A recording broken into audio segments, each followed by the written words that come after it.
Hello, good afternoon, and welcome to The Pulse. We come to you live from our studios here in Kokumlemle. It's a pleasure to bring you this afternoon's edition. And it's all about our pockets as we gear up for an IMF program. Matters arise, and we're dealing with them all this afternoon. Let's start with some 250 million US dollars, which is expected from the World Bank as support to Ghana for the organizations and institutions that are affected most by the domestic debt exchange program. The finance minister revealed this exclusively to JoyNews.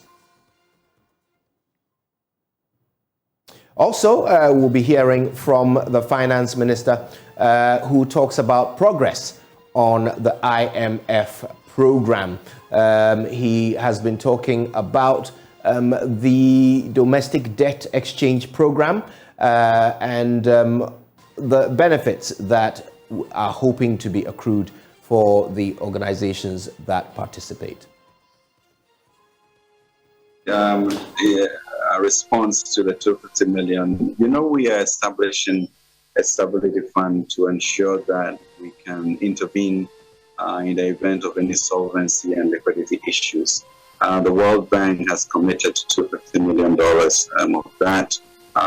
And we are still talking with a number of donor partners, including the Africa Development Bank, for further resources. Government itself will put some money into that. We expect really latest by the third quarter for at least the World Bank resources to come through, working to accelerate Africa Development Bank and government itself's participation in that. So that's on the issue of the $250 million. In terms of the week, I think George will be able to testify himself. It's been a very positive week for Ghana.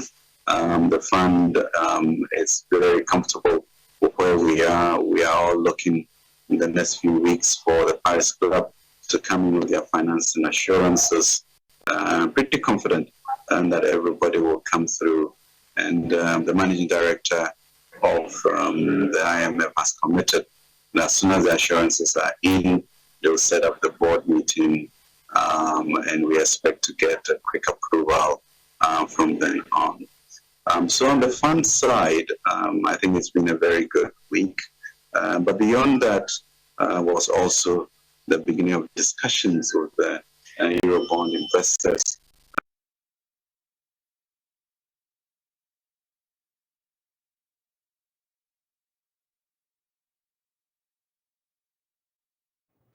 Finance Minister Ken Ofori-Atta there. Now, he was also speaking at a press conference where he revealed that government is considering further expenditure cuts following what he says is a successful trip to the IMF spring meeting. Let's hear him. And what we know and that we are doing is that there were some outstanding instruments to work on.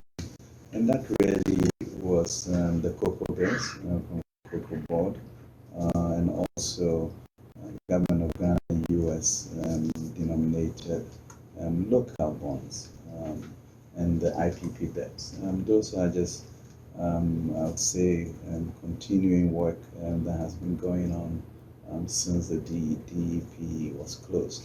And those will continue until we get to an accommodation that makes sense for both parties. I think there was also discussions about the pension funds, which were excluded. We did indicate the last time about the MOU that we had signed with them, and we should be clear that in the MOU we agreed to pursue mutually beneficial options within the debt sustainability limits, as we continue that. So those discussions continue to be going on, and we are engaging them. So I'm not sure what the interpretation of that to mean in the second round of DDEP. Finance Minister Ken Ofori-Atta speaking in Washington, D.C. Still related to our pockets, in a few weeks, you're likely to pay more for goods and services that come through our ports as the president appends his signature to some tax laws. We heard this from the Information Minister, Kojo Yankson. Checked with the counsel to the president, Mr. Kowe, and he informs me that the president has assented to them and that it has been returned to the clerk of parliament. That's the brief I have on that as of now. Okay, so it's been assented to as we speak. That's the status of these 3 taxes. That is a brief I have from counsel to the president. And my information is that it has been returned to the clerk of parliament. And I'm sure they will now, get into the transmittal process so that the GRA, etc., can now start implementing. Okay, but we don't know the timelines as to when all that will happen so that GRA will commence implementation. I don't have timelines on that. It's already overdue. Remember that these were revenue measures that were mentioned in the November budget, and we delayed in getting it passed. So it is already delayed, and it may therefore be important that we fast-track implementation.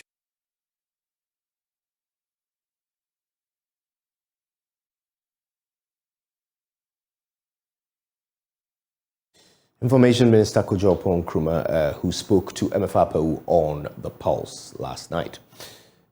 Now, there are far-reaching implications for an IMF bailout. It'll affect many aspects of our lives, including education.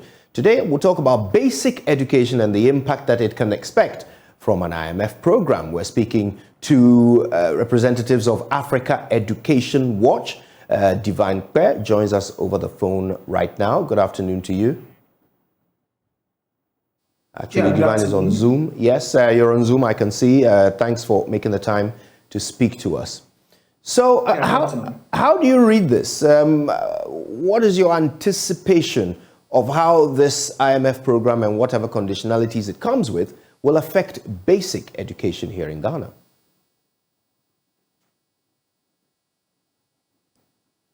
All right, thank you, and good afternoon. We have been analyzing the implication of the IMF program on the delivery of basic education. And just yesterday, we released notice that hello? Yes, go ahead, Divine, we can hear you. Okay, all right. We have noticed that because of the IMF program, a sharp decline in budgetary allocation to education has happened in this year. We know very well that 2023 budget is the inception budget for the IMF program. And if you look at the 2023 budget, education has received the worst allocation since the last 20 years, the last 2 decades. We have noticed that while it is required of us to commit at least 4 to 6% of our GDP to education, this year we are doing 3.09%. And in terms of total budgetary allocation, we are doing 12.9%. And as I mentioned earlier, this is the worst allocation we've ever done in the last 2 decades. In fact, if you trace all the way back to 2012, you'd have noticed that we have allocated about 8% of GDP to education before, and about 28% of total budgetary going to education. We have ever done that before. So this year, the inception budget has shown that there is a decline. And if you project further to the next 2 years, which also fall within the IMF program, you'd have noticed that still the budget has declined in terms of GDP allocation in 2024 and 2025, and in terms of total government allocation in 2024 and 2025. Health fund is one of the domestic source of education financing that has also badly been affected. We know that in 2017, the finance minister was in parliament to submit a bill, the IMF Funds Capping and Realignment Bill, which received a total approval by parliament to become an act. And what that means is that GET Fund and other 13 statutory funds have been at 25%. Just last year, December 20th or 21st, an amendment to that act happened. which reduced the capping from 25% to 17.5%. And it's all because government will need more money to divert from these EMA funds to support its budget implementation. So what that means is that when you and I buy stuff and we pay GETS fund levy, in simple terms, the finance minister says, I'm not going to give the 100% of money to GETS fund for whatever they need that for. I'm under discretion as to what I'll need to give to them. And since the capping of the GETS fund, we have noticed that an average of 40% of the fund has been diverted to other sectors. And if you want to, the current reamendment, if you strictly want to interpret it, it means that we could be seen to at most 80% of the GET fund levy being diverted to other sectors. Now, and since it that so this is the right. I suppose we'll have to work a bit harder on that connection. But the IMF is also interested in Ghana as a country pushing for pro-poor policies, poverty alleviation policies. I think we've lost Divine. Divine, if you can hear me, I'm talking about the fact that the IMF expects the government of Ghana, as part of this program, to also push for pro-poor policies and social interventions. Do you see any of that trickling down into benefits in the basic education sector? Not really, because if you look at one of the ProPoor policies, which is the Ghana School Feeding Program, benefiting the Ghanaian students, you would have noticed that if this year, 2023, 969 million has been budgeted for the school feeding program. Next year, the amount will remain the same. And if you project to 2025, you have realized that the amount reduced to 765 million. So if government is indeed protecting the vulnerable within this particular period, we shouldn't be seeing a reduction in the allocation to GETS fund within these 3 periods of the IMF program. So for me, I don't see the ProPoor spending aspect of this particular program. It is very important. That's why there's a need for us to make the case that we are not conclusive on the IMF program yet. That's why we continue to make the case for exclusion of some of these programs from the IMF ongoing debate. Very importantly, the diversion of money from the education sector to other sector when it comes to right GETS fund, and also protecting the Ghana school feeding program reduced. We need to protect that because the implications are huge.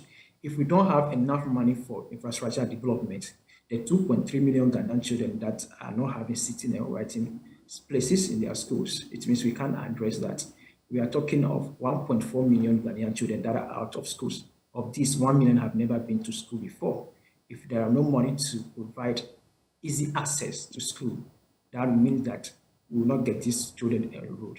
If you move to the northern sector, about 60% of primary schools do not have junior high school attached to them, affecting primary junior high school transition. So it means that some of the children at the end of primary, that's where their education will be terminated because there's no junior high school close to them. Mine in GS said they recommended siting of school should be 3 to 5 kilometers from the child's home. If you go to the northern sector, you could see some children commuting more than 3 to 5 kilometers to school, and that is affecting their ability to remain in school. So we need to protect education in this particular time of austerity. The budget needs actually to be protected. Right. Divine, I want to thank you very much for your time with us this afternoon. Divine Prayer is the Senior Programs Officer at Africa Education Watch. Okay, now JoyNews' investigations have uncovered the dire financial constraints that are compelling management of produce buying company PBC to roll out plans to restructure the country's biggest indigenous entity. Over the last 5 years, the company's market share has declined from 30.88% to 8%. In January last year, the management of the company hinted at a downsizing plan for its staff because it was unable to meet financial and operational obligations to its workers. In August 2022, management issued a memo that it was unable to pay salaries to their staff. There's a lot more, unfortunately. Let's see excerpts from the latest Hotline documentary, PBC Troubles. 2022, a circular copied all staff indicated that payment of salaries would delay due to the current financial challenges facing the company. When we spoke to the staff who pleaded anonymity in November 2022, he told JoyNews their salaries delayed for 3 months last year. It was not only difficult for many to fend for themselves, but their families as well. Staff salary, they were owing us 3 months, but currently they've paid the 3 months. But as we speak, we don't know when our next salary payment is coming, and we have no idea.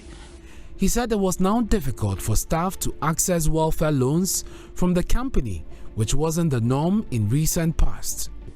Okay, the welfare fund is a revolving fund.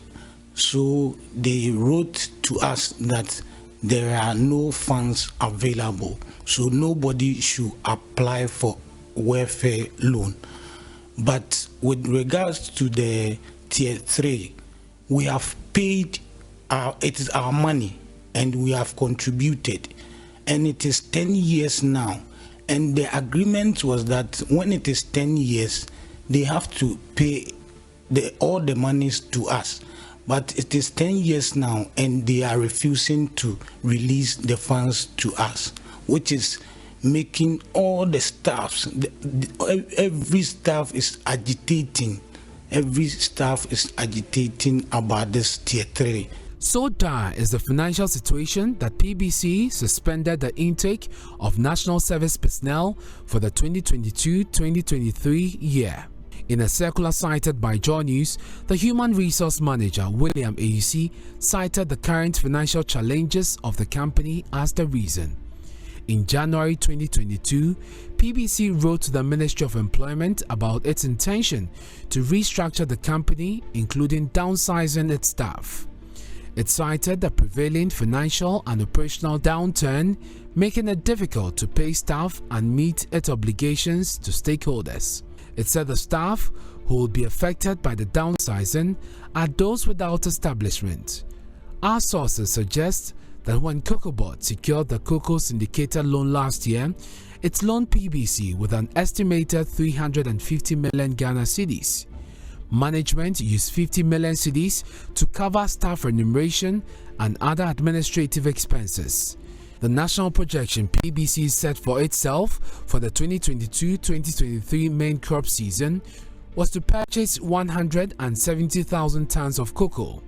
But with the limited funds in PBC's account, this target remains a pipe dream and leaves staff in another boat of uncertainty on what fate hangs on the survival of PBC and possible payment of their remuneration.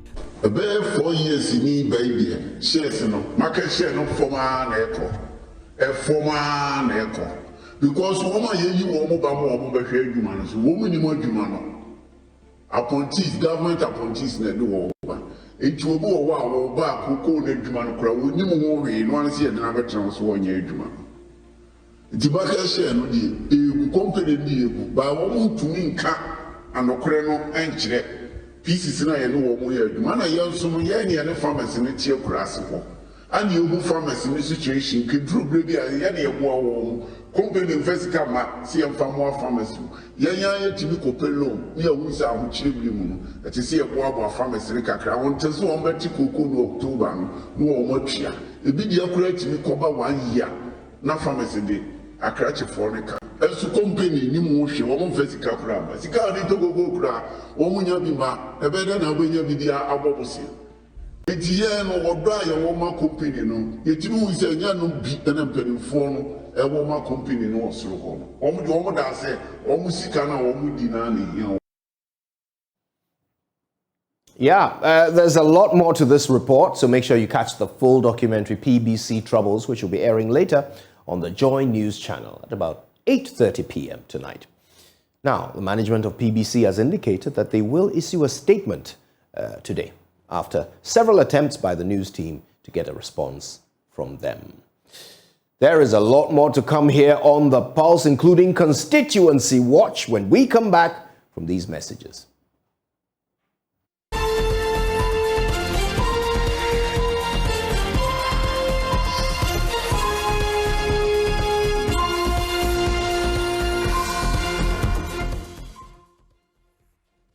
It's almost 3:30, which means it's time for Constituency Watch here on The Pulse. Now, this afternoon, we're looking to Weja Bawi. As the NDC primaries come up, obviously there is a battle to represent the party at the parliamentaries in this constituency that the last time around went to the NPP in the national elections. But of course, it's anybody's game in 2024. So let's see if our next guest is up to the task. It's very nice to meet you, Mr. Lamte. Nice meeting you too. Excellent. Thanks for making the time. So you are not the one who represented the NDC in 2020. Sure. You're hoping to be the one this time around. Definitely. Why should the NDC be even changing tack and moving to you for 2024? Thank you for the question, and let me say good afternoon to your viewers, and also good afternoon to the good delegates of the NDC in the Weja Bawi constituency, from the constituency chairman to all the branch executives. I say kudos to them for the yeoman's job they are doing for the NDC. Your question is a good question, and my answer to that is it is obvious among all the parliamentary candidates. I'm the one who has taken time to prepare himself for such a task ahead of the NDC come 2024. And my preparation is consciously taken to ensure that come 2024, the NDC annexes the Weja Bawi seat, which will not be the usual election that we go in and come out as losers. But this time around, we are going in and coming out as winners. Why am I saying I'm the most prepared? You know, Weja Bawi, since 2004, when it was even Weja, and when it was even divided to Weja Bawi, from the old Weja to Weja Bawi, the NDC has not won any of the general elections before. And with that in mind, any candidate who wants to annex the seat should be a candidate who is well prepared and well versed in the dynamics of the constituency. And as it stands, I'm the only candidate who has dedicated himself studying the constituency over a period of, let's say, close to 16 years to ensure that I come to this point to promise the NDC I'll take the seat for them. I started as a branch communication in one of the branches at MA Primary in the New Bawi electoral area, moved on to be a youth organizer at another branch in the Malam. Currently, Malam has been divided into Malam East and Malam West as a youth organizer in the then Malam electoral area, and also moved on to become the constituency communication officer and the constituency secretary. And within this period of time was the period of studying the reasons why we've not been able to annex the seat, to ensure that I prepare myself enough for the task ahead. And I can tell you, Kojo, confidently that I am well prepared on the ground to annex the seat for the NDC. I mean, the NDC hasn't won in Weja Bawi yet. Is it your analysis that the reason why NDC hasn't won is because you've not been prepared enough? It is one of the reasons. And the reason why I'm saying it's one of the reasons is that political watchers and political connoisseurs will say it is an MPP stronghold. And even on the streets, the average person feels that Weja Bawi is an MPP stronghold because over a period of time, they've been winning. So there is that mindset. So any candidate who wants to win that seat, knowing or having at the back of your mind that people are saying it's an MPP stronghold, should get him or herself acquainted with the constituency. And that is what exactly I have done. Over the years, before we go into any of these general elections, candidates who have emerged on the ticket of the NDC are candidates who come in just a year into the main elections, or even 6 months into the main election. A constituency that you continue to lose. How do you just come in a year or 6 months into the general elections? How well versed will you be in the constituency? One, how well versed will you even be, how conversant will you be with even your party people and even the community people? You have to be well versed and well conversant with the culture, the dynamics of what your party people, then move on to what even the community in general. And also, how well will you even understand the community to communicate their challenges, to communicate their needs, so that they will know that, yes, this man or that man can truly represent us. So we have to what? Because, Kojo, you know politics is about what? Public trust. The public, who do the public entrust what? Their community into their hands. How well do the community itself know you? And how well do you also know the community that you want to represent? And that has been a gap that I am coming to fill that gap. So tell us how. I mean, what are some of these insights that you have into the community that make you a better candidate than any other? One of the reasons why I stand as a better candidate than any of the candidates is that yesterday I saw something at the Malam Central Mosque, which gave me a lot of confidence that yes, truly Felix Odatelamte is well prepared for the task ahead. Over a period of like, let's say 7 years, 8 years, every time it is time for fasting or Ramadan, there is an activity that is conducted that we call tafsir. I'm a Christian, but because I'm a politician who wants to identify with my people, I've been attending this program consistently each year. Yesterday, I saw some of what my contenders or those who want to also contest for the first time coming to the Malam Central Mosque. I asked myself, where have they been all this while? Are you now coming? When would they know you? How can they even identify with you? But over the years, that is why I'm saying, yes, we lose the seat. So if I want to represent my people, not just because I want my name to be on the ballot or my picture to be on what? The walls within the community, I have to do something extra. And that extra is what I have done, which have prepared me to this point. When you get to Malam Junction, where they sell the sand, and you mention Felix, and they are not able to recollect, and you mention Udati, they will tell you, oh, they know me. When you get to the Malam station, and you mention Felix, or you mention Udati, and what? They are not able to recollect quickly. And you say, oh, Mr. Lamte, do what? Tell you, oh, we know him. He has been coming here. He sits with us. And it is not just, it didn't start yesterday because of the 13th of May, but I started way back to prepare myself towards that agenda. Like Abraham Lincoln said, you study and you get yourself ready for the task ahead. And Felix has prepared himself and gotten himself ready for the task ahead. Today is Monday. When you move within the community, you go to Oblogo, maybe they will be playing Monday Stars there. You go to the Islamic Park, maybe they will be playing Monday Stars there. You go to Bawedisi Park, they will be playing. When I get there, after 13th of May, I am the only candidate. When you take me to any of these parks, the party will not be introducing me, but the community will be introducing me rather to the party. So why do you think, in spite of all this preparation, you didn't win the candidacy in 2020? Because I was not the candidate. And like I stated earlier... No, you didn't win.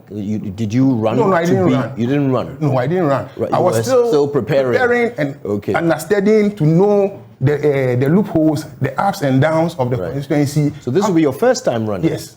And I'm telling you, I'm the most prepared candidate. We have candidates, you want to win an election, and you don't even know the number of branches or polling stations we win in the constituency. So how do you win? What's the number?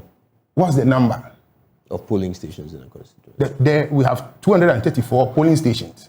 And any candidate who is well prepared to win should first even know the number of polling stations we have. The number of polling stations, the NDC wins, the MPP wins. You know, it helps you to measure your strength, know what task is ahead of you. So if you are a candidate, and we've had such candidates who just enter and what? They don't even know the real situation on the ground. It is just the normal mantra as we go around to campaign. Oh, I'll win, I'll win, I'll win, I'll win. But the actual what? Job that is on the ground, maybe after 13th, Some will what? Come face to face with that reality. And what happens next? Tina Mensah won by almost 60%, 58% in 2020. How are you going to beat that? How am I going to beat that? That's simple. That's simple because of what? The kind of relationship I have built over the years within the constituency. I'm not someone the party is now going to introduce to what? Either the chiefs, the imams, the youth, whatever. I have sold myself like the Akan adage have it. There is this Akan adage that says what? Because of tomorrow, you have to what? Because of tomorrow, you deliberately decide to associate. And I have associated well with the community. I understand the community challenges. And I have been one of the people who have been advocating on what? The developmental challenges of what? The community. And the community identifies me as such and also associates with me as such.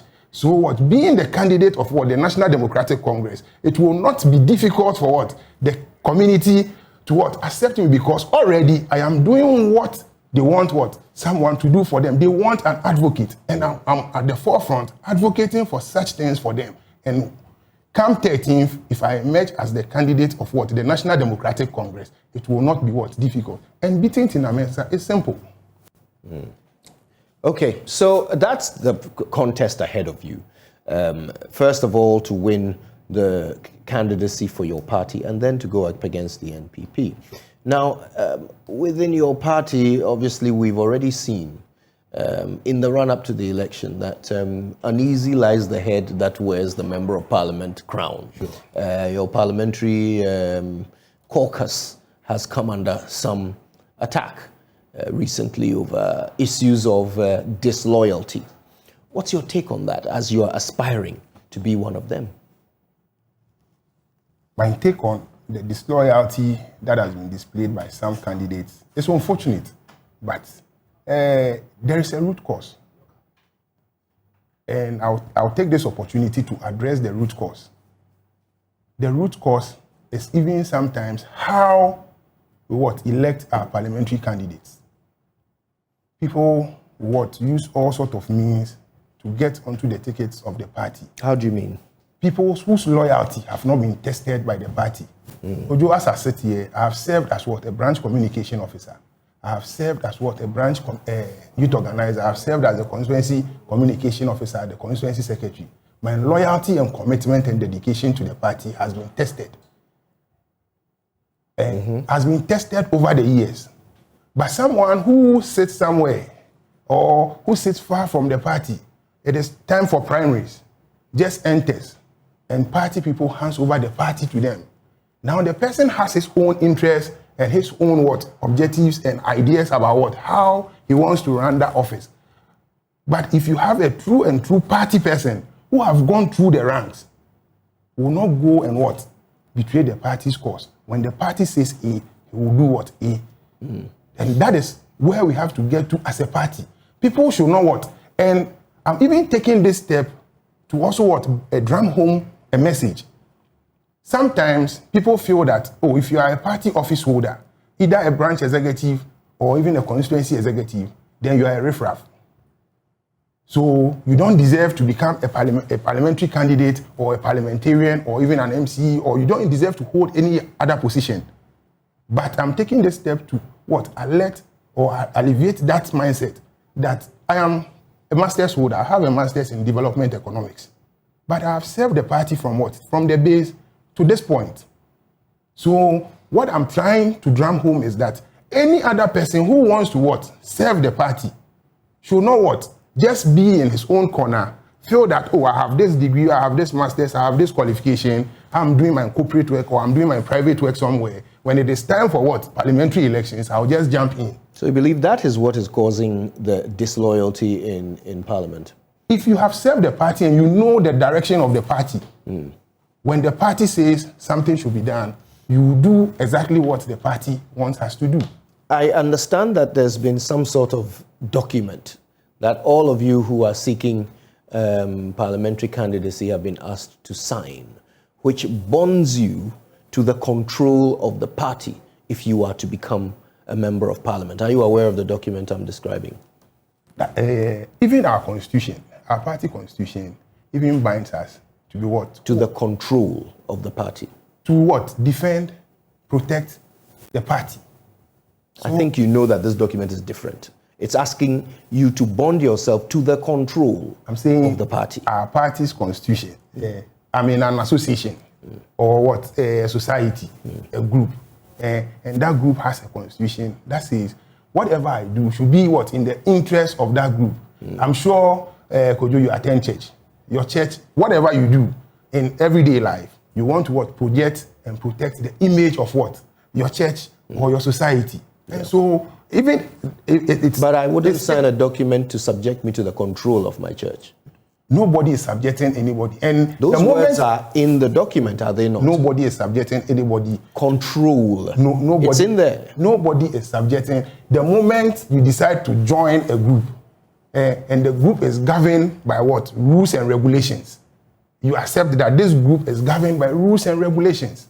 As a secretary of the party, as a former secretary of a party, when I was the secretary, the party was governed by rules and regulations, which I cannot go contrary to and say that, oh, me, I'm doing my own thing. And so that is, so it is something that is not out of place. So if you become a member of parliament, your allegiance will be to your party. You will be subject to the control of your party. What about is to Ghana? So what about your constituents? Now, this is actually very important for Wijagbawi. Yeah. Let me explain. I mean, historically, it's been an NPP constituency. So if you were to win, it would be record-breaking. It would mean that many people who for a very long time have voted NPP have decided to vote for you. Sure. So there is very likely to come a time when, as a member of parliament, you're expected to vote on an issue and your constituents' position does not align with your party's position. In that instance, whose allegiance will you serve? The NDC has never taken a position that is against the national position. Oh, my brother, this is not about national position. We're talking about a constituency that has historically been NPP. Yes. So it's not about national position. We're talking about your constituents. So I will not take any decision that will be what? That will be against my constituents. So you will go with your parties. And my constituents, what I'm trying to let you understand is my constituents are Ghanaians. And NDC, we are here to serve what? Ghanaians. And I'm here to serve my constituents. And any decision that the party says we should take will be in the best interest of what? My constituents and Ghanaians. Ghanaians don't always agree with you on that. They have voted your party out. Definitely there will be in your constituency, the Ghanaians there have never agreed with that because they have never elected an NDC member of parliament. They have. When it was Wager. Yes, when it was Wager. I mean, as Wijagbawi, they have never elected an NDC. This time around, they would. So how are you able to say that every decision of the NDC is going to be approved? I don't think you are trying to tell me every decision that has been taken by the NPP is the decision that has been approved by the constituents of Tina Mensah. I have no idea. But the question I'm asking you is, will you represent your party before your constituents or your constituents before your party? I'll represent my constituents and my party. And when their desires conflict? When their desires conflict, definitely we'll have a way to handle that. Which is, you're the MP. So who will you serve? Since you are signing a document subjecting yourself to the control of your party. Why are you limiting the argument to a document? I'm saying, yes, I'm even coming on the ticket of a party. I'm not an independent candidate. My constituents are aware that I'm not an independent candidate. I am coming on the ticket of a party. So you'll serve a party? I'm coming on the ticket of the party. And you and I know parties have what? Their rules and regulations. But I'm saying our party will not take any decision that will be what? That will go against Ghanaians and that will go against my constituents. That one the NDC will never do and the NDC has never done. Well, I wish you the best of luck. You are seeking to make history in Wijagbawi. Sure. So I wish you the very best of luck. with the two big hurdles ahead of you. You've been hearing from Ni Odate Lamte. He wishes to be the NDC's parliamentary representative for Weija Gbawe, and he will, if he wins the primaries in May, go up against the NPP candidate. We'll watch those races as they unfold.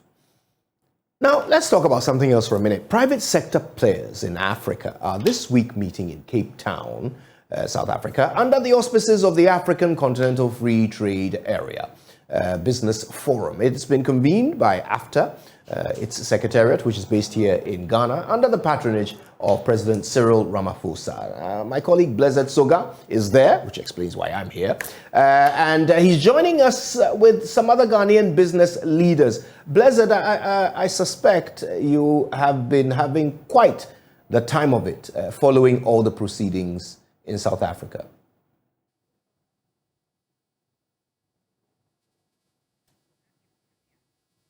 If we can have you unmute so that we can hear you clearly, Blessed. We can't wait to get the lowdown on everything. Apologies. Yes, Apologies, we can hear you now. Yes, it does happen. We say that all the time, but it's good to be talking to you from Cape Town, where, of course, private sector is converging here as part of moves to accelerate the African Continental Free Trade Area. You do know that Ghana is hosting that secretariat for the Continental Free Trade Area, a reason for which there's been a lot of attention from the private sector, both in Ghana and across the continent, just to accelerate this program that is seen as part of the solution to Africa's economic challenge. And the events actually took off yesterday with a lot of dignitaries, including the Secretary General of the Continental Free Trade Area, Wankele Mena, who spoke about what's happening to the continent, especially for us in Ghana. We can relate because there's a debt crisis looming, not just in the country, but across the continent as well. So these are some of the matters that are featured.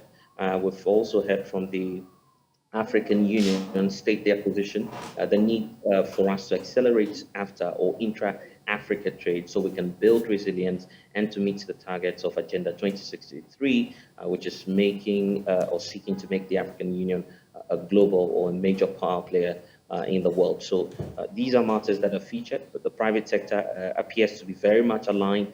Since yesterday, the reactions and the conversations that have been coming up are indeed related to finding ways by which we can increase the framework, make it better, and make it work for Africa. Indeed, I must state that there are a number of Ghanaian dignitaries and officials here. I have, of course, the JIPC CEO, Yofi Grant, who I spoke to a couple of hours ago. He's been touching on a wide range of issues relating to the IMF, relating to creating a friendly business community, because you know that the 3 new tax measures have been raising a lot of eyebrows in the private sector there in Ghana. So these are matters that he's been speaking to me about. There are many from the private sector as well. Just yesterday, I was interacting with the chief executive of the Magdan group of companies. Magdan is also here, and the Deputy Trades Minister, Michael Otrebefi, who I spoke to earlier today. There are quite a number of them. Of course, as the days go by, we'll bring you those conversations. But what's key is that the focus is on the private sector, the need for private hands to come on board and to trade some more and to make the continent much more resilient. And there are indeed some bottlenecks relating to the payment systems, which the Secretariat says it is working on. But beyond that as well, at the end of the day, the belief is that when all these issues are addressed, intra-Africa trade, which is below 10%, will be significantly boosted, so we can take advantage of the 1.3 billion market that's at stake. Right. I want to bring in the Executive Secretary of Africa Prosperity Network, Hannah Awuku. Hannah joins us via Zoom. It's a pleasure to have you on the show. Thanks for your time this afternoon. Now, tell us, how significant is this meeting in South Africa? To many, it's yet another in a series of meetings. Since AfTA was established, it appears that their main progress has been in meetings. Why haven't we started trading? Why are we still sitting behind the bottlenecks of payment processes and all these other things that were issues before AfTA was formed? Why? Good evening from Cape Town, and thank you for having me this afternoon. I wouldn't say that it's only another meeting, as you put it, because I think it's time that we bring the private sector on board to ensure that what the AFTA has been established for is achieved. Basically, the meetings today, which started from yesterday, are very important because it shows that policy leaders, which happen to be, let me say, the AU, establishing the AFCFTA Secretariat to ensure the implementation of the policy is working. Protocols have been put in place, but we all know that states do not trade amongst themselves. It's the private sector. If the private sector does not take charge of the implementation of the AFCFTA, it's not going to work. So basically what the AFCFTA Secretariat is doing is trying to put the private sector in line. Should I say, trying to convince them that we are doing our part by negotiating and meeting with heads of states to get them to buy into the policies, into the framework, into the protocols. And we are almost through. What is the private sector doing? If you do not start trading, or you do not start taking advantage of the protocols to start trading amongst yourself, we are not going to get anywhere. So that is what these meetings happening here in Cape Town are about. And it's not just another meeting, but it's just to encourage the private sector to take advantage of the opportunities that the AFTA brings. You make a very important point about the need for the private sector to take charge in order for this thing to actually be real. So let me ask you this. How far away are we from actual implementation? How far away are we from a Ghanaian selling coconuts, getting his products to someone who is ordering in bulk in Senegal? So I think we are not really far away. What is happening now is that the protocols are there. And you remember recently, the AFTA launched what we call the Guided Trade Initiative, which has about 9 countries, including Ghana, already trading. And you reckon that during that, there was a news item that Kenya shipped its first consignment of tea to Ghana. Yeah. So trading has begun. And so, like I said earlier, it is left with the private sector to take advantage. The protocols are there. That's you also have the policies that gives them the free movement, as we all know. But of course, as your colleague said earlier, the bottlenecks are there, which are being worked on. And I think currently most of the issues have to do with clearly free movement of people across borders, because we still have the existing regional economic communities with their own trade policies also probably conflicting with the AU's general agenda of having free movement of people and goods and services across borders. So these are things that are being rectified. But nonetheless, I think if a coconut seller would want to move his or her coconut from the borders of Ghana to Cote d'Ivoire, mainly from the discussions that have been going on over since yesterday, we need to make sure that we have what we call the aggregate platforms, where we can probably put them together and then make trading easier for them, because I'm not sure you would want to have one coconut seller, maybe with just a truck of coconut, trying to move coconut from the borders of Ghana to Burkina Faso or to Cote d'Ivoire. So I think that the progress are being made. And like I said, we are not far away. We are not far away at all. It's just a matter of time. And it's clearly important that the private sector leads this, because without them, this is not going to be possible.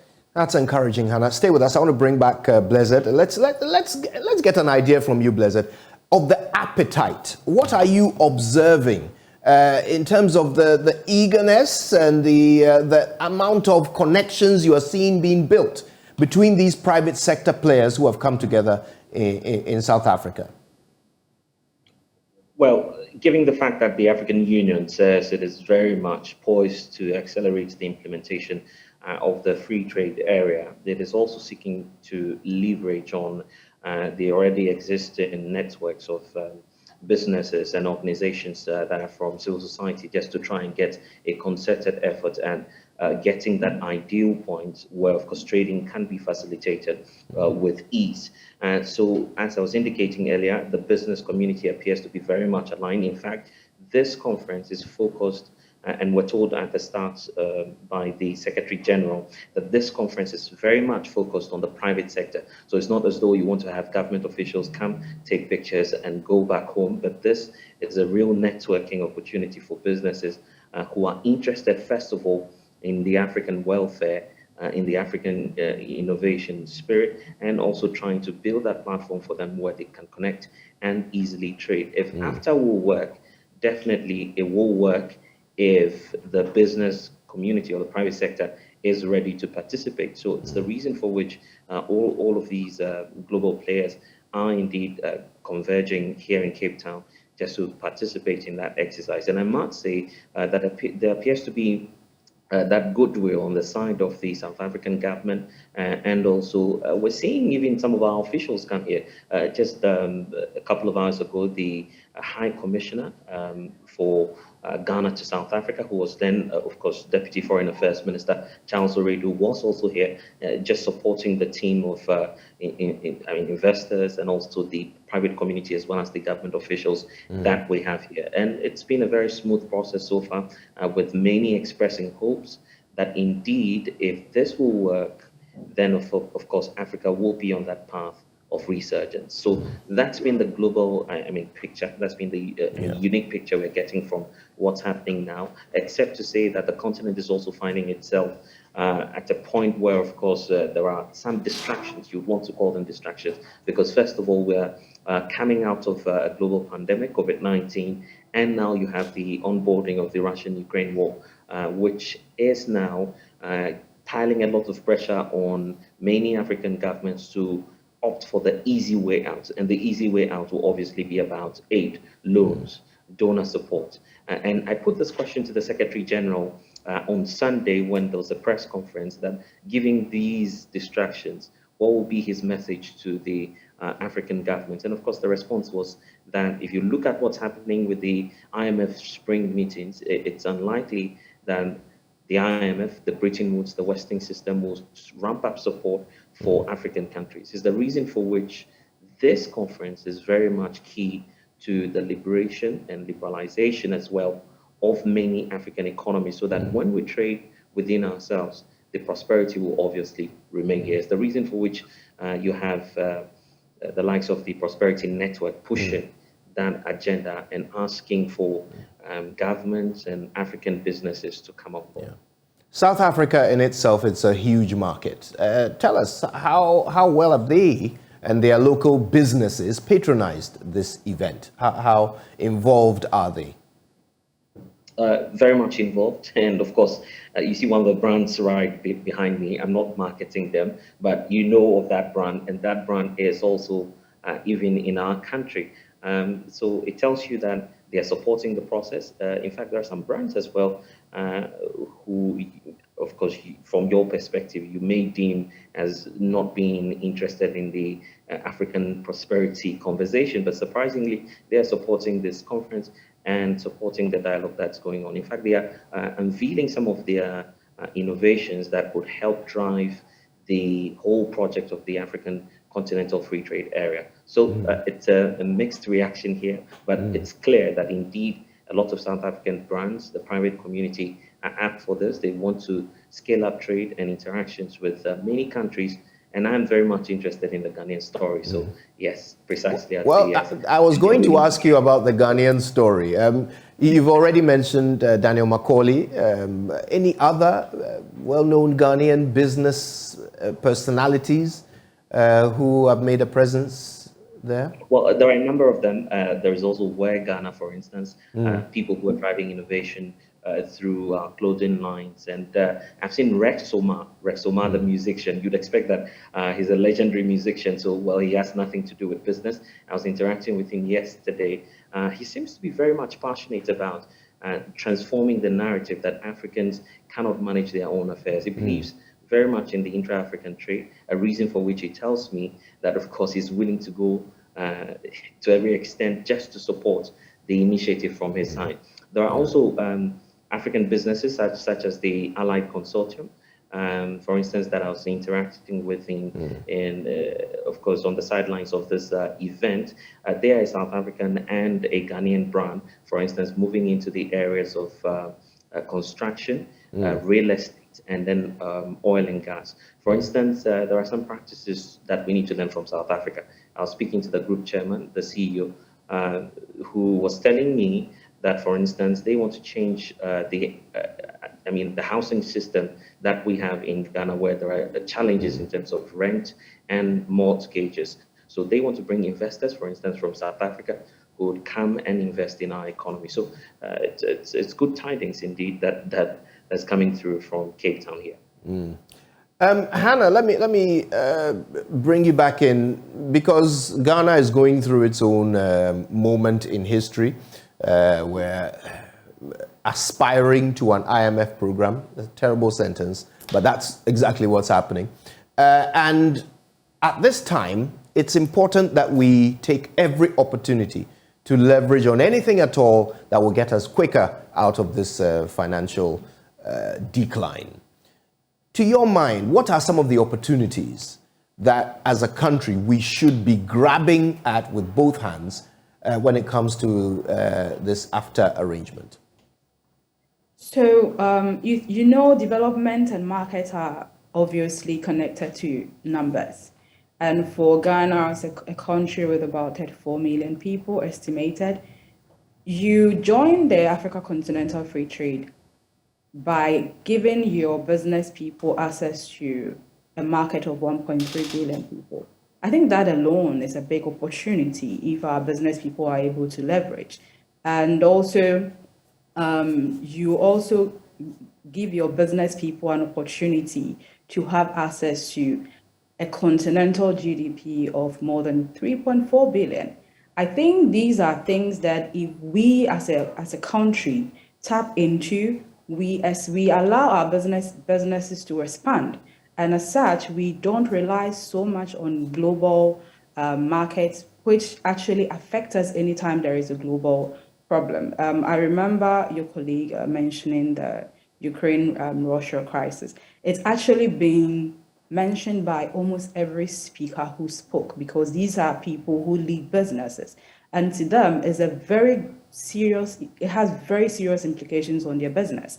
So to me, if Ghana has any long-term plans in terms of economic planning, I think it's better we all throw our weight behind this agreement, have it done, and then we allow our people to have access to a larger market, which of course will also improve their revenues. And remember, if this agreement is properly implemented, it is estimated that over 50 million Africans are going to be lifted out of abject poverty. Remember, this includes Ghanaians. Also, the incomes of people are going to increase with more than 9%. So basically, there are some goods that comes with this, and I think it's important that we all buy into. So to me, I think it's important that Ghana does not only become a host country of the Secretariat, but also push for its total implementation so that we can all reap the benefits. Well, let's hope that these bottlenecks can be removed as quickly as possible so that we can truly start to see the benefits spread across the continent. Hannah Awuku is Executive Secretary of the Africa Prosperity Network. She is joining us from South Africa, where she's participating in the latest AfCFTA meetings of the private sector, seeking to leverage upon the agreement as well as they can in practical terms. Thank you, Hannah. And thank you, Blessed. You're certainly soaking it all in, but don't stay there too long, because you know we'll miss you. Thank you very much. Indeed. Thank you. There you go. All right. Now, let's stay with this whole global financing and economic crisis. The IMF is not a death sentence to businesses. That is the statement from the Chief Executive Officer of the Ghana Investment Promotion Council, Yofi Grant. He was talking about Ghana's request for a bailout plan with the International Monetary Fund. Now, as part of the conditionalities to accessing these funds, the government has introduced 3 new tax measures, which the private sector has described as counterproductive. However, speaking to the concerns of the investor community, Yofi Grant said that the aim is to revamp the economy, which will inure to the benefit of the private sector. Let's hear him. Yofi Grant, thank you for talking to JoyNews. You're in Cape Town now. You are participating in the first session. We know that you'd also be speaking in the course of the week. But let's talk about the Continental Free Trade Area. How is the GIPC positioning Ghana to take advantage of the free trade area? Well, I mean, definitely for us, the AFCFTA has such significant relevance for Africa's economic transformation and growth. And Ghana already championing a new narrative on the continent, starting with the Ghana Beyond Aid, resonates quite well with what's happening here today. And it's a business forum, so there are lots of private sector business people here, but there are policymakers as well. And for us at GIPC, of course, we believe that first and foremost, we must work to the benefit of country. But to the extent that country extends into continent is a very attractive proposition. And once we position ourselves as a hub in West Africa, but also as the entry point into the continent through the West African portal is important, then we need to pay attention to a lot of the businesses that have a regional focus, investors that have a regional focus, and try and bring them through Ghana. But without a doubt, I mean, the bigger, wider market is a much more attractive proposition. But that is the reason why we want to position ourselves as a hub in many sectors, and I believe that we are well on course to do that. I'm just reflecting on the theme, for example, which talks about accelerating after. It does suggest that the free trade area has not fully taken off. Do you share the same view? Well, yes, it takes a while. I mean, if you look at the history of the EU, for example, many years ago when the architect of it, a young man called Jean Monnet from France, put it together, it took almost decades, loads of decades post-war to actualize it. And I think what we have in Africa is that there are lessons to learn from that and pitfalls to avoid, but to ensure that we can do it. I think that there's no point reinventing the wheel. We can leapfrog into action almost immediately. And I believe that, as somebody said on the panel today, Africa is not bereft of policies. We are very wealthy with policies. Now it's the implementation that almost always is a bit of a drag. But there is a tacit agreement and recognition coming up that we need to accelerate a lot of the things that we are asking for. For example, how do we improve value chains? How do we add value to our raw materials and resources? Africa is resource rich. But it's also population rich. So it's just not adding value to those resources, but also creating demand on the continent, such that whatever we produce, we can market and sell within the continent. And I think that's very, very important. You were raising some concerns about the bottlenecks earlier, and part of it has got to do with the visa requirements. For instance, between Ghana and South Africa, there was an agreement in principle to try and do visa on arrival and other considerations.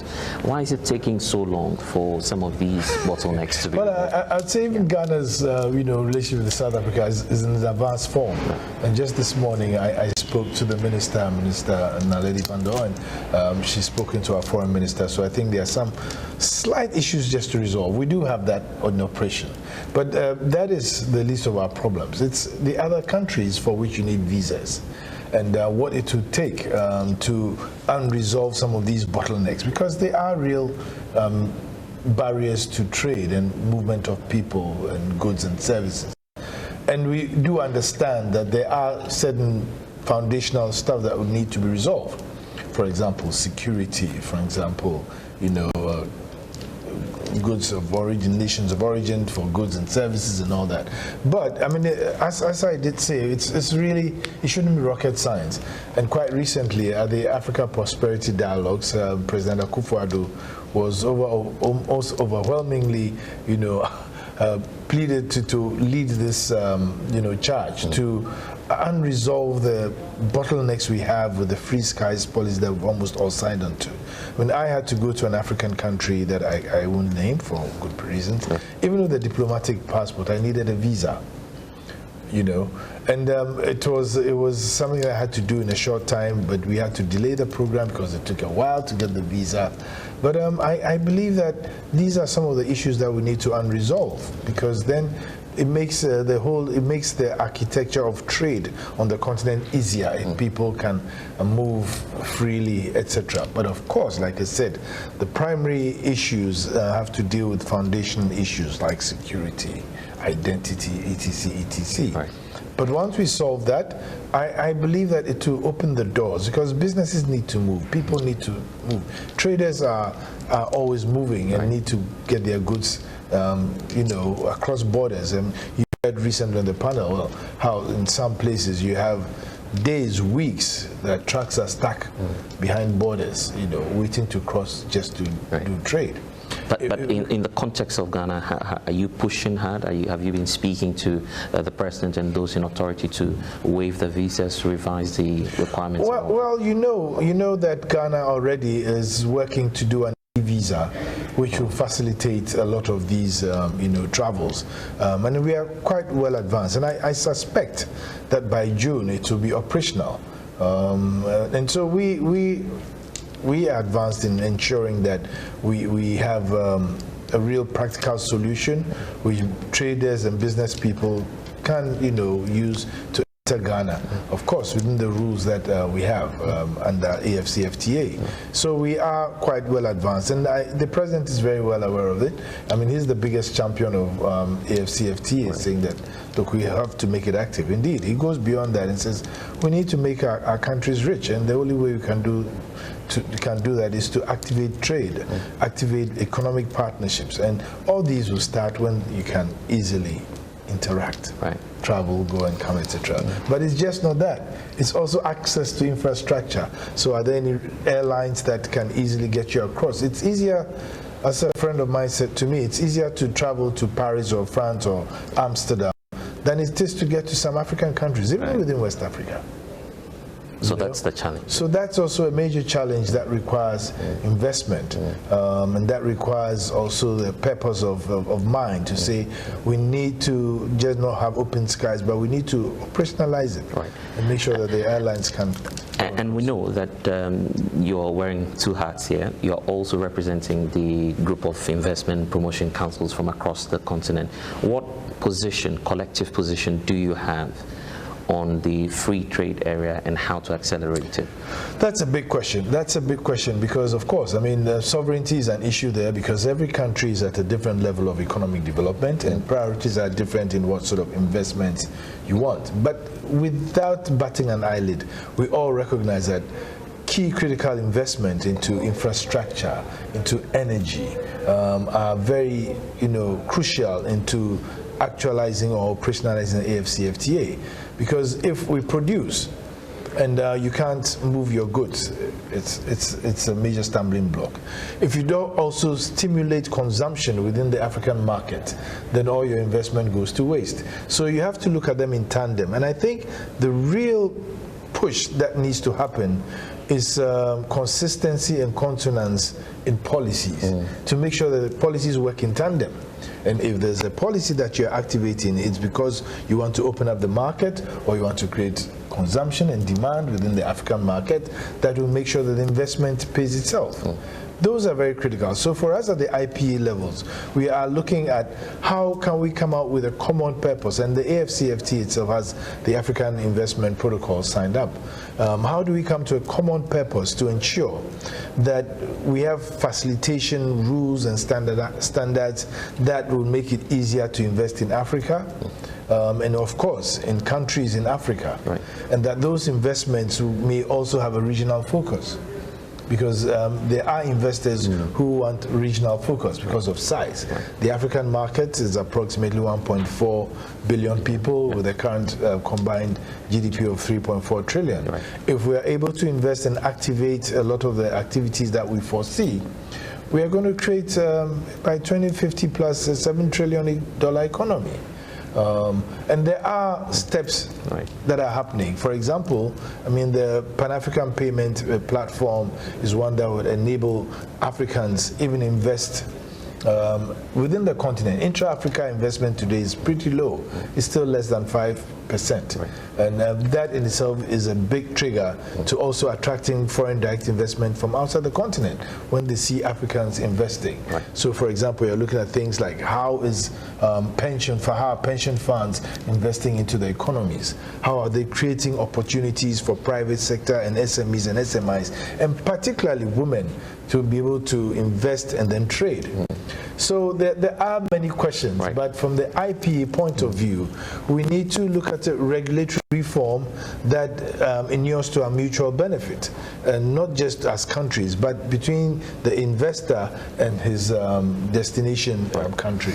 Finally, we're wrapping up on domestic issues. Of course, Ghana is seeking an IMF bailout, but it's also having a toll on businesses, for instance, with the new revenue measures that are being introduced.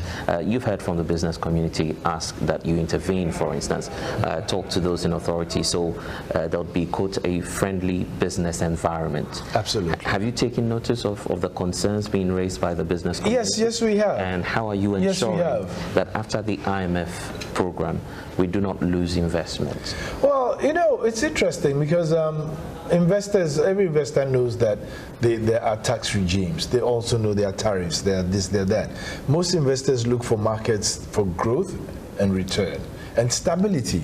And for us in Ghana, I think it's not even the tax environment that may be a problem. I think Ghana is fortunate to be politically stable, has a very friendly economy, and I keep saying on the lighter side that because we are in the center of the world, we are very well placed for logistics. So we are in a very good position to attract investment. Also, we have one of the best, should I say, investment, platforms or areas, or the opportunities there. We are open, we are optimistic, and so when we create conducive and attractive investment opportunities, it's easier because the regulatory framework is constantly under review to make sure that there's mutuality in the foreign direct investor coming to Ghana. It's just not that they bring their money and then they take it out, but there's mutuality. Ghana also benefits from it. And one of the ways that Ghana benefits from it is you set up a business, and you're running your business, you're going on well, you are taxed. And for me, I have a simple equation. The more investments you have, the more businesses you create. The more businesses you create, the more employment you create. The more employment you create, the more the ability of the state to claw back its taxes, to create the infrastructure, to let you grow. So it's a bit of a circular economy that we need to pay attention to. And yes, we've had quite a number of business people come back to say, well, the tax man is harassing us. I said, no. That is not what it is. For your ability to operate in this country, in our environment, of course, I mean, you have to pay your dues. And the thing is to understand where the tax man is coming from, to ensure that we correct abuses of the past, and make sure that people pay the right taxes, and we all ought to be responsible to that, from the business person to the ordinary person on the street. It's important, because if the government doesn't collect those taxes, it can't rectify the shortcomings of the infrastructure or even the trade architecture. It can't. It has to collect the monies to create the roads, the hospitals, the schools, and fuel the economy as well. And all of us who operate in the economy are part of that fuel mechanism. And so businesses need to pay attention to the requirements of the tax authorities. And I dare say that I think now we have a better regime where the Ministry of Finance and the Ghana Revenue Authority speak to the business people and try to come to a common understanding of what the expectations are. But obviously, even as we take the bold step of going to the IMF, and being a member of the IMF, we contribute to it. So it's not like, it's a death sentence or a noose around our neck. It's rather to open the doors for us to go back and then create a more, conducive economy for growth, go back to macroeconomic stability, and then we can grow at a rate that we're growing pre-COVID. Back again. And that requires that we ourselves are disciplined within our own economy to ensure we collect the revenues that are important and necessary, but also to grow the businesses to pay back our debts. Yeah. Very critical. Very critical.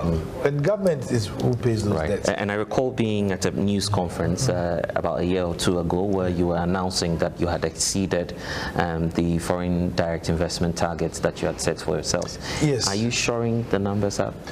We intend to, but it's difficult, especially post-COVID and in the advent of the Russian-Ukraine war, because there was still a further, disruption to global supply chains and global economies.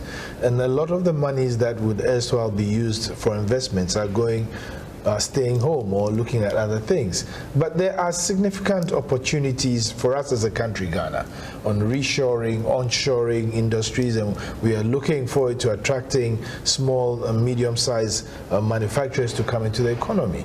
But even more important to us is how we can plug into the global value chains as a manufacturer.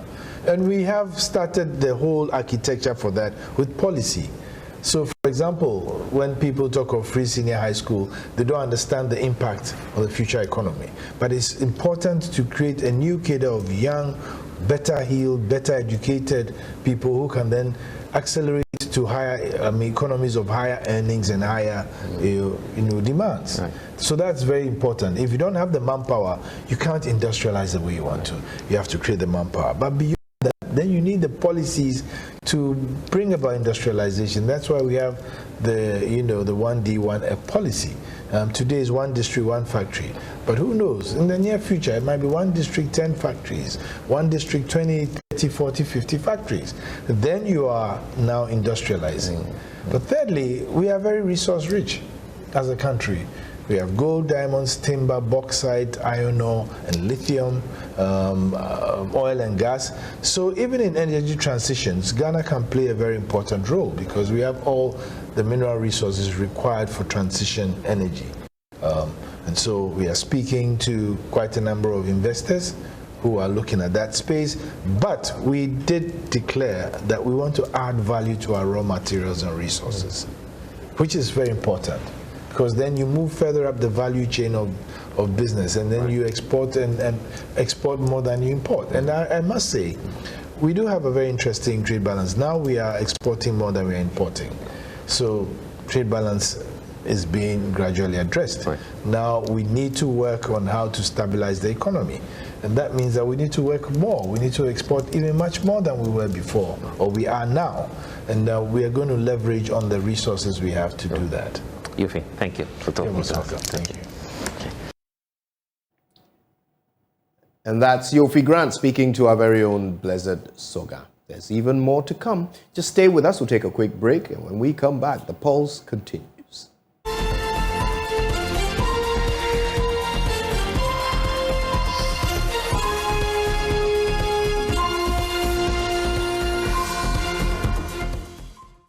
Welcome back. Now, African Network for Animal Welfare is a Pan-African non-governmental organization. Now, they are advocating the return to the free-range system of raising poultry here in Africa. According to them, the battery cage system used by most farmers in Africa promotes the spread of diseases that affect their produce. There's more in this report. Battery cage is a housing system used in poultry farming primarily for egg-laying hens. It derived its name from the arrangement of rows and columns of identical cages connected in a unit as in artillery battery. However, the African Network for Animal Welfare is advocating for the abolition of this system in poultry farming in Africa and a return to the free-range system of raising poultry. In a conference organized by the Network for Players in the Poultry Industry, to highlight the need to abolish and also influence national policies and legislative framework across Africa, it indicated that the battery cage system used by most farmers in Africa promotes the spread of diseases among animals. Josiah Ojwang is the program's director for the network. Now, our advocacy is against the increased use of battery cages, and we desire that we revert back or go back towards promotion of free-range systems of rearing chickens. Scientifically, use of battery cages, apart from just limiting the freedom of chickens to move, have also been associated with matters of disease, matters of stress levels in the chicken, which affect the quality of eggs and meat that these birds produce. And so we are seeking, because we do know that this system is taking root in Africa, and we cannot just wake up one morning and say no more use of cages. So we are having a gradual system where we are using data-driven approaches to collect data on the extent of use of these battery cages in Africa, and then engaging with the stakeholders on the scientific data that we've taken to seek ways that we can say are Afrocentric or community-driven or community-proposed approaches that can be adopted to move from the use of cages and more to the free-range system. We are aware that farmers in the continent are investing in this system and have invested in this system, but we are also aware that the system is not the best way of raising chicken. And so we are striking a balance whereby we talk to these farmers and move towards a phase-out rather than a sudden ban which would disrupt economic systems of most communities. President of the Ghana Veterinary Medical Association, Dr. Cyril Quist, who represented the Minister of Agriculture, assured that the needed legislation will be put in place regarding the handling of animals in Ghana after consultation and awareness creation among stakeholders. So currently, what we are doing is creating awareness, doing the advocacy for people to understand that animals also have welfare issues that we need to pay attention to. And it's at all levels, the individual levels, the way we treat animals in the house, at the level of the farmers or production, how we manage our livestock, etc. At the level of the slaughterhouse, even transportation of animals from, the various markets to slaughterhouses, etc. The kind of trucks we use, how we handle them. These are all issues that we need to work on in order to provide some comfort for the animals. So these are areas that we are trying to gather the necessary data, which will in turn inform policy. If there is a need for laws that would have to be put in place to regulate the way people handle animals, this would, come up later in laws. National Chairman of the Poultry Farmers Association of Ghana, Victor Opon Eje, however, said farmers have invested in a battery cage. There's therefore the need for proper education of farmers to sensitize them to gradually phase out the system. Battery cage system introduced is very economical and efficiency is very high. However, looking at the situation where bears will be standing at one place for more than 2 years, it's a kind of cruelty to the bears. So we are for it, except that people have invested in it, and the investment is very huge. So we need to give more of education and advice to the people, more of advocacy for the farmers to understand why there should be a ban. I don't think it will be very good to just say that we've banned it, but we need to educate them. We need to talk to them very well to understand the situation of the bears, and I think everybody will be for it. Yeah. The West Africa Cage-Free Chicken Conference 2023, organized by the African Network for Animal Welfare, was attended by representatives from 7 African countries, including Ghana, Nigeria, Rwanda, Kenya, Uganda, Sierra Leone, and Liberia, and was on the theme towards a cage-free continent. Prince Kwame Kudogan's report for JoyNews. Now, this is exciting. The Love FM KD quiz has been working its way up to a head, and we get the wonderful privilege of speaking to the quizmaster himself, our very own Erastus Asari Donko. He joins us via Zoom. Erastus, my goodness, what an enviable position you hold as quizmaster of the biggest children's quiz, the KD quiz. Tell us how it has evolved to this point. Right, apologies. I think we've lost our connection to Erastus in Kumasi. We will see if we can reconnect with him, but we will take some messages from our partners in the meantime.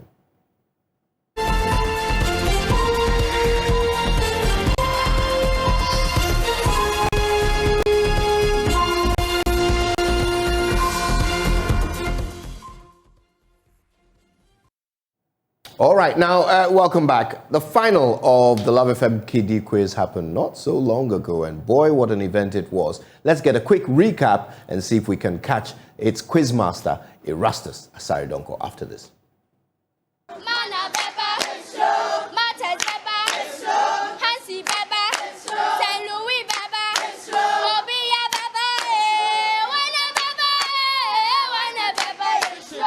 These are the champions for this year's Love FM Primary School Quiz. I am talking about Divine Mission Academy. They are coming all the way from Ejoso, and definitely they've kicked out the reigning champions, Mana International School. We'll be finding out from them how excited. As you can see already, they are just moving to the Jama. They are singing out their joy. They are singing out with passion. I'm very excited because of our performance today. I never expected to do this, but today, God, by the help of God, He has enabled us to win the trophy. So what trick made you win? What trick? You are the only female amongst your friends. What did you do that made you set out or stand out amongst your peers? I learned hard and I prayed to God to help us win. As the father of these children, once my children are happy, I am happy. That is the essence of education. We want to put the best in them. And once they have recognized the value of what they have achieved today, I am fulfilled. We have last year's champions for the Love FM's primary schools quiz. That is Mana International School. Unfortunately, this year they couldn't make it. They couldn't clinch the title as the best primary school in the Ashanti region. In the first round, you were leading, but what happened? We didn't expect these type of questions. About which questions were you expecting? The questions that we've learned. We are proud. At least we came through to the finals, and that's a plus for us. So we are proud of our students and our school as well. I have the contestant and a teacher from Martha Davy. Unfortunately, they came third at the end of the contest. We want to find out from them what is really going through their minds and what should we expect from them in the coming year. I can see you are not so happy. I see tears running from your eyes. What's going through your mind? How do you feel at the moment? I feel very sad, but this is our first time we came to this quiz, so I hope next year we can do better, more than this. What should we expect from your perspective? Because she's in Basic 5, so she knows she has another chance to redeem herself. So next year, hopefully she will step up, and then we'll put a team together again and then see how it goes. The Love FM's primary school quiz, and they are just telling us that they are poised to clinch the title yet again next year and defend it and probably become the only school to win it back to back. So these are the students from Divine Mission Academy. My name is Emmanuel Bright-Kweku. Congratulations to the kids of Divine Mission Academy. Let's talk to the quiz master now. Erastus Asaridonko joins us on the phone. Erastus, wow, all is well that ends well. Another season of the Kiddie Quiz comes to a wonderful end. Tell us about the experience. Kojo, I wish you were in there to experience it for yourself, but it has been a great experience for me and the kids, and even for many viewers across Ghana and even the world. I have people calling from all around the world expressing appreciation for what we are doing for these kids. I must say it has been a learning curve for me because I had to go back to my primary school days. And Kojo, each time I get my questions, I will have to learn all over again, go through the words, learn the meaning, get the origin of the word, how to spell the word in both American and British ways. It was something else. I had to go back to mathematics, get somebody to teach me how to even calculate some of these things. Wow. I can well imagine a learning curve is a polite way of putting it. I don't know how I would have done it. So tell me, I mean, look, yeah, you've talked about how people from around the world have engaged you on this amazing program. Tell us, what does it mean to the kids themselves and the great schools that have been showcased throughout this competition?